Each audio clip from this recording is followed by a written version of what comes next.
Okay, hello everyone and welcome to my first review slash preview video about a MetaFi guide that I got from Roberto Rondino, talking about Green on Steroids, a full guide about OP12 Zoro, the ultimate mid-range deck.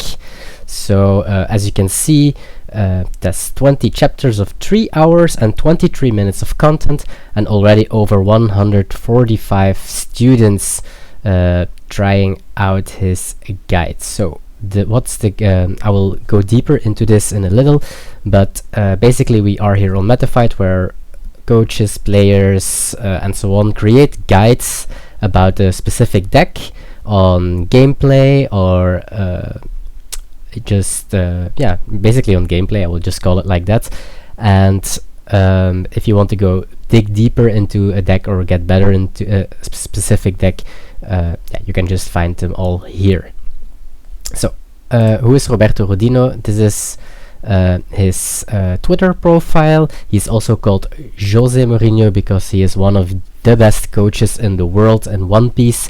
He coached already a lot of players, and those players got afterwards their first cereal or their first big top cuts and so on. Also for me at the very start, he learned me a lot about Newgate, and literally the week after I got third in a regional of 1,000 people, and the week after I got ninth in a very big regional as well. So is it him or is it coincidence? I let you decide, but well, a lot of great thanks to this guy, Roberto Rondino. Make sure to follow him. He is a very, very good player who, 5 cereals on his name already, and is one of the best coaches in the world. So even if you don't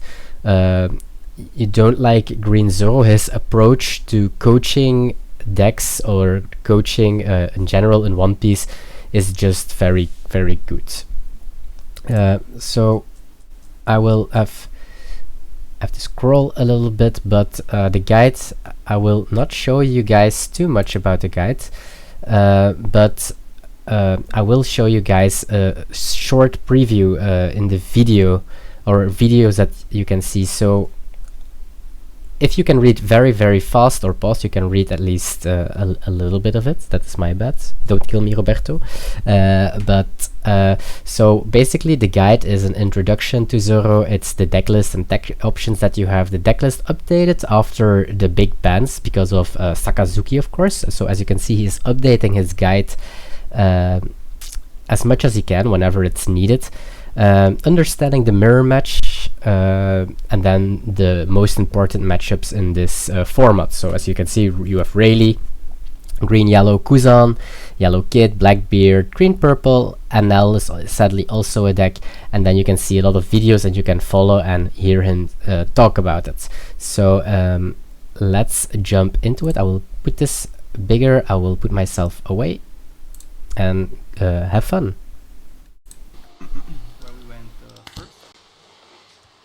Decided to keep this hand, I think. Yes, we kept this hand, which is fine. We have Perona into the 3 cost, and of course Perona will hopefully get us Tcglive Cavendish, which she did. Even if we didn't find them, we still had 2 draws, 2, and plus probably 1 life to find either Cavendish or Tcglive, so it's fine. If you check the odds on that, it should be around 40 to 50%. Finding 8 cards over 3 draws. Something like that. Of course here it's gonna be Kuzamburo to clear that buggy. Now we can go 5 face.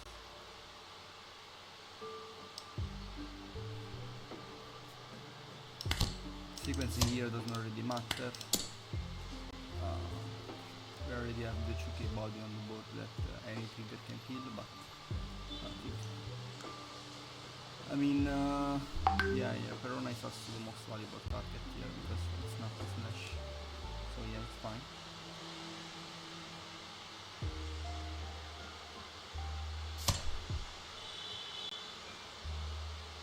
And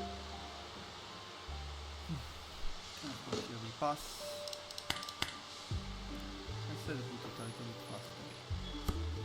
When something happens, we can slow it down.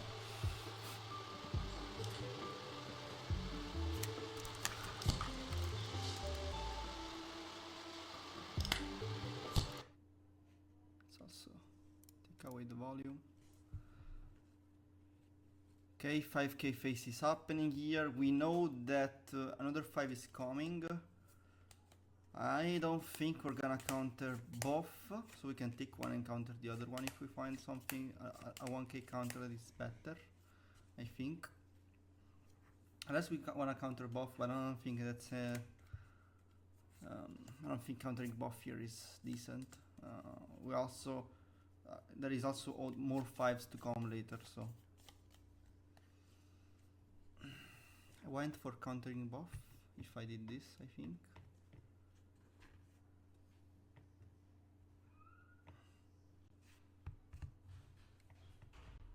No, I could have just been a little bit better on the sequencing here. Just take first and then counter the second one, just in case I find a worse, like a better 1k counter to discard, because the blocker is still a blocker. It's still okay. Yes, Tcglive. So this was pretty straightforward, to say the least.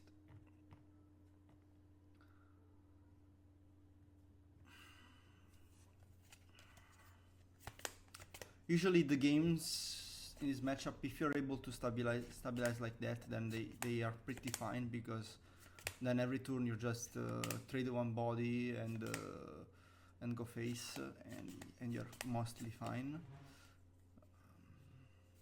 So I mean, you really ever lose this matchup when it goes either super fast, or it just starts with double buggy, and that's a problem. That's a huge problem when you start with double buggy. Okay, of course we take in the 8. And yeah, we take 8. We attacked very big this turn, but it's whatever, honestly. We have also Queen in hand to trade the Luffy. But it's fine to go for Perona, because yeah, it's fine to go for Perona either way. If we find the Tcglive, is probably just better than the Guina. We keep the counter in hand.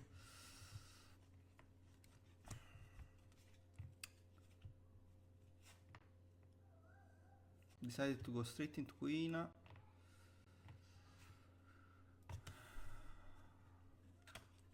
Yeah, we can start with the 8 on Luffy here, because if he counters, we still have the Tcglive, then we have the little bodies. Okay, decided to let go instantly. And we also had 3 cost spell in case. Yeah. No, okay, I think I decided not to go for Perona, because I thought I have the 3 cost spell which I can use now, so I can start with 8 and see what happens.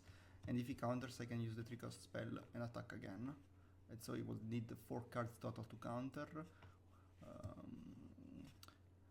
But I guess I could just go bigger, I think, and keep the spell regardless. But like this, I guess if he lets go of the Luffy instantly, we also have the opportunity to go with the 3 here, and if he counters, I mean, it's bad to counter because we can go with 3 again, and of course when he lets go, we get the extra attack on the Tcglive on the face, so we bring him to 1. Next turn is always dead with 3 cost spell in hand. So I think it's fine. I think it's optimal the way we played here.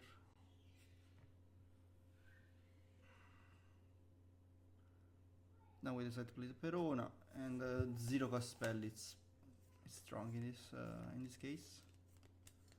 Just fill up on counter, see what happens.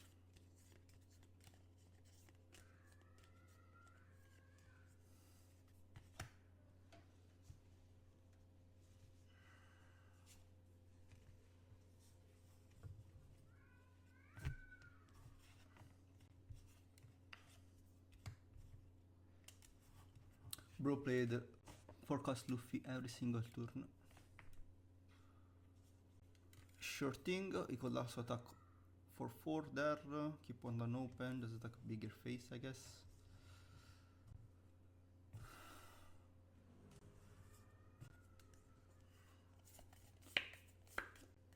True. Yeah, Miyok here is super good. Yeah, we can just go wide on board and basically make sure next turn we always kill him. Here we are not threatened by anything. We have infinite amount of counters in hand.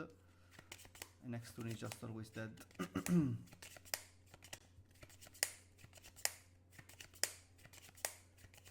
Can give him 2k.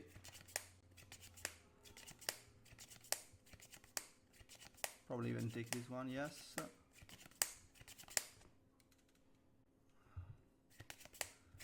Can even take, yes. Oh, the 3-cost spell.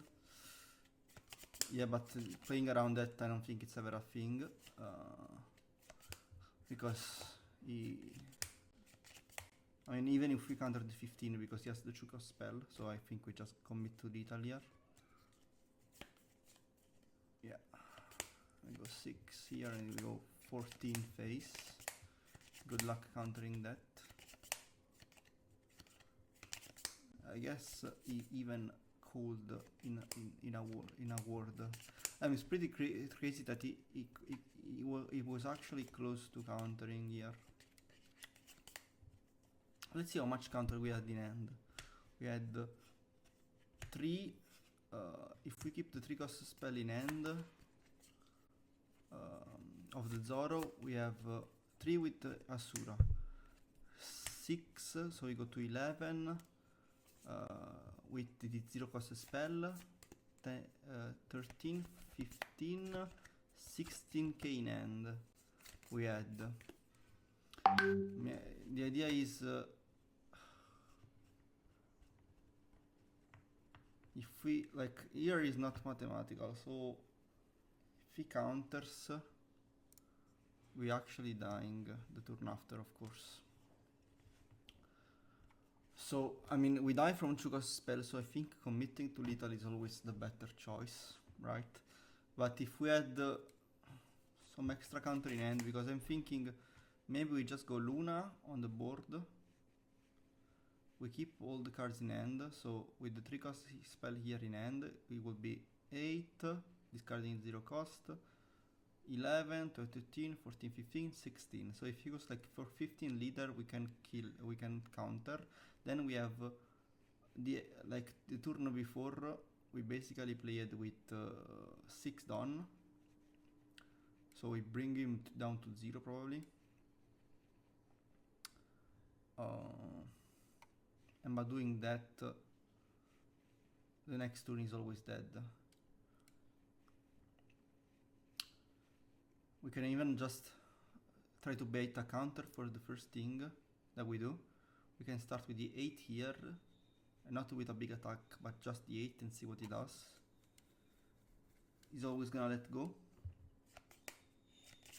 100%. And then we can think about going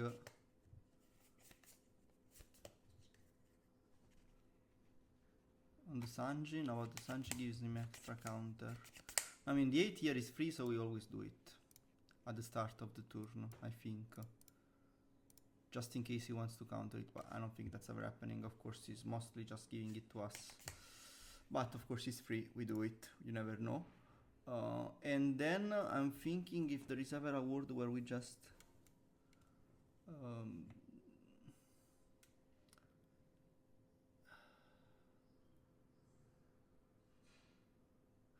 actually we can go 14-14 by the way, or 13, because if we start here on the 8 with Zoro on the Luffy, right, then we can array, because our Zoro is tapped, we can already untap him with the 3-cost spell. Okay, so we know we're gonna connect to attack on the face regardless. So we can already get the value out of the. So we start 8 on the Luffy. He's always gonna let go of the Luffy. Then we can attack 7 with the Cavendish, which if he counters, it's basically gonna be mathematical 13-13 with our leader, right?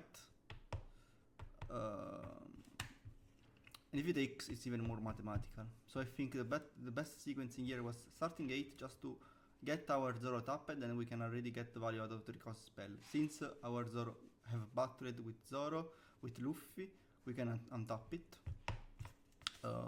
with a leader ability too. So it's just gonna be better because we instantly get the Cavendish untap before. So we can go 7 instead of 6, just because going 14 or 13 will make no difference with the Zoro in terms of card out of his hand, right?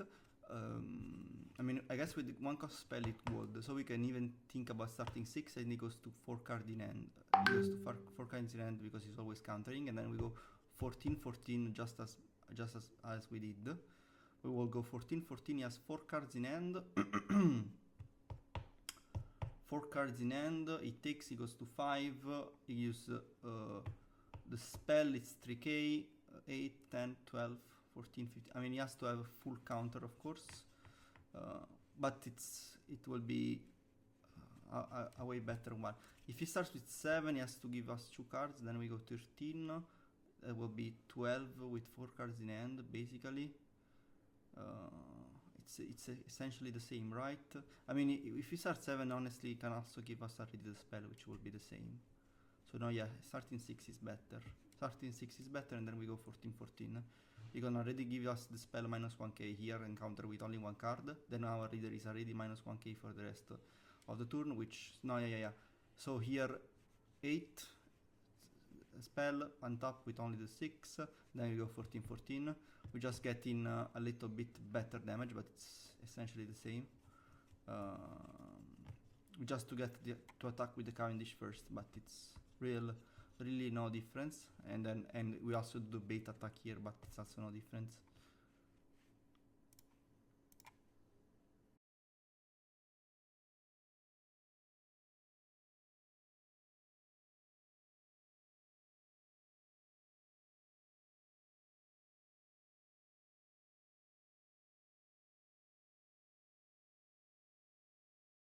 Really back, I did a little mistake, I would say. I was recording for 7 straight minutes muted, so you will see like a little cut off in this video, but I wanted to do like a small review slash preview about the guide from Roberto Rondino, and yeah, just an overall review. I really like the guide. I really like that he's approaching every single important matchup on how to mulligan, is showing mulligans even if you have like a part of a good mulligan but the other cards are less good, what you should do, how you should approach games. And although the green Zoro is like the green donkey deck, as a lot of people are calling it, I would disagree with.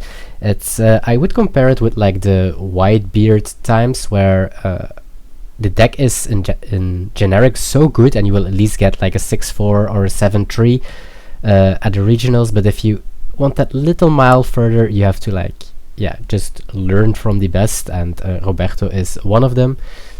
So that's why I would recommend this guide. The only feedbacks that I have for him, and if you have feedback for him as well, just contact him and he will update the guide as he did with like the after the ban list, is what I would like to see more is he is saying that he's always saying that you are going for board more than for life, which, okay, that is very simple to understand, but he's also said preserve your life total. And what does he mean with that? Does he mean guard from the first attack, guard from 4th or 3rd life? Do you only guard with if it costs you 1 card and not if it costs you 2 cards? Because I have a very big habit that I almost always take the first life because I want to have as much card advantage in hand to protect my board. Although protecting your board against the 8k swings from Zoro got a little bit hard nowadays, but still, I always take first life, so afterwards I can protect my board as I want to. So that is, I would say, one of the things that I'm thinking about. So that is one thing. And during the video I got distracted a couple of times because of his WhatsApp noise, and because of him playing with cards. I guess if you are making a guide video, maybe don't do that, but I have the same habit. Like, I even have here a fidget spinner, so sometimes when I'm streaming, I'm just here with my fidget spinner, or also with, if I have cards on my desk, which I almost always have, I'm also doing that. But if I'm learning or watching a guide, I would rather not have that. That's probably the only thing. Like, I really like the setup of the guide. He put a lot of effort in it. I think it's not a lot of money for 3 hours and 23 minutes of content, so props to that. So yeah, that was everything. All the rest you can find out yourself just by getting that guide. I will link you here down below. Just go to there, get the guide and read it. Then one last thing before I close up the stream, or this video, I have to say, is I want to show you guys TCG, his Twitter, and he asked people calling out the best OnePieceTCG coaches in the world to DM him, and for a special project. So if you ever took coaching, or someone is coming to your mind, make sure to give a reaction on this post or a tweet. I did myself. My personal experiences, like Railzo and Gioni, I took because those guys are so consistent, and I really wanted to know how are they doing it. Flash is of course also very, very consistent, and he's just a great teacher. He is very, very good at explaining stuff, very calm, very, very nice. So also, and Roberto, yeah, he was the coach from the start for me. And as you see, Jose Mourinho is even in his bio, as people call him that by name. And then I said very curious, I never took coaching from them, but Dobuji is coaching for a while now. Guanrong, the first Pirate King, of course, and then Impact Fire, the guy with the most serials in the world, I think 16 if I'm not mistaken. Here you go. And I know him from the Hearthstone times, so I would really like to see him do a coaching session as well. Maybe he should coach me some Rayleigh, so if by accident he will watch this video, I hope he sees it, and that we get in touch again. And then of course the personal coach every day on the ChinoizeCups, Skepas, Monday, Tuesday and Wednesday, he is also with me, and he is talking about yeah, how he's approaching the game and some matchups, and he's just really, really good at that. And I also put Doc Wisdom, Enrico, also known, he is maybe, if people would do a discussion of who is the greatest player at the moment, or did the best results of all time, he is probably on the desk. So he is living in Belgium, and he's like, yeah, traveled quite some times with him now, and he's just like really, really next level as well. So yeah, this was the video. Thanks for watching. Sorry that the video of Roberto is like very, very soft, and I'm very, very loud. So pay attention for your ears, sorry for that. And if you like to see me do these kind of videos more, like review or preview a guide from someone, because you are like tempted to buy it but you're not really willing to buy it just yet, or a specific deck, react it here down below in the comments, and I will try to find one and give my best and honest yeah, reaction on it. Thanks for watching, and see you guys next time. Bye bye.